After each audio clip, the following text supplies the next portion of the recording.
Hey, Dar from Rooster's Rod Shop here. We've come to you today to give you a little bit of an update on this 27 Chevrolet SEMA car. When we started shooting these videos, we were about halfway done with a lot of the work on this car, so we realized you're kind of out of the loop a little bit. So we thought we'd catch you up to speed with where we're currently at right now, and then you can continue to watch the new ones from here on out and be able to see the rest of the project. So I'm going to kind of walk around this thing and tell you a little bit about what we've done. And that's Eric behind the camera, and he's going to follow me around and get some video on this thing. So let's do it. I want to start by talking about what we did to start with this car. We did a really high arch frame rail in the front of it, so we get a lot of clearance and lowness to the chassis. We get the ride height right. We're sporting a 348 Chevy in here, or W motor. We just finished putting our steering in and getting it mocked up. You're going to see some blue tape on a lot of things. That's just to protect the chrome and aluminum while we're working. But we did what's called a clear steer, which drops the steering down kind of low in the car to give us a lot of clearance for headers and other items that's got to go in there.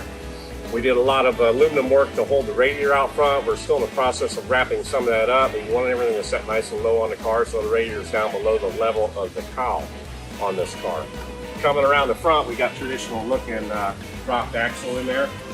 This is all going to get changed out to chrome stuff for the show or for the actual SEMA event. Running kind of traditional wheel and tire on the car.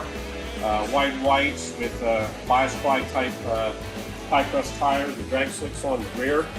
Eric's going to kind of come around this side. He's moving here with me a little bit. When this car came to us, it was just a pile of sheet metal. We took all the wood out of the structure of the car, which left us with some pretty flimsy panels to work with. So we've had to go inside the car and frame everything up in order to give some stability to it.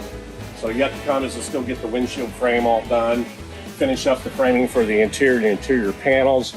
As Eric's panning around, you can kind of see we just wrapped up with the dash in the car.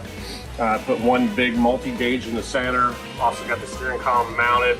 The center tunnel over the transmission and shifter all mounted up in the car as well. As we move around to the back of this car, we got this car low because we did a similar thing with the frame rails. In the rear, we did a great big curved notch up and over the rear end in order to get the car sitting nice and low. Running a 9-inch Ford in here. The car will have disc brakes on all four corners. We did a wishbone type suspension with elliptical springs on the back of it. Everest runner friction shocks on all four corners. That's what you can see there. We just got mounted in. Also finished mounting of the fuel tank. Still got a lot of body work to do. We've got obviously the frame of deck laid in and built that, package tray, and we're also continuing to work with the doors, which are getting suicide hinged, and all that stuff's being built in-house here at Roosters. So that pretty much kind of brings you up to speed so far. And we're going to have some oncoming videos. Don't forget to like, share, subscribe, and most of all, send us some comments to let us know what you think about these two projects. And you can see them in the SEMA show, Central Hall, Hot Rod Alley, Spectra Chrome booth. But for now, it's been a hot day here on the west coast of Florida. It's got to be 5 o'clock somewhere. See you.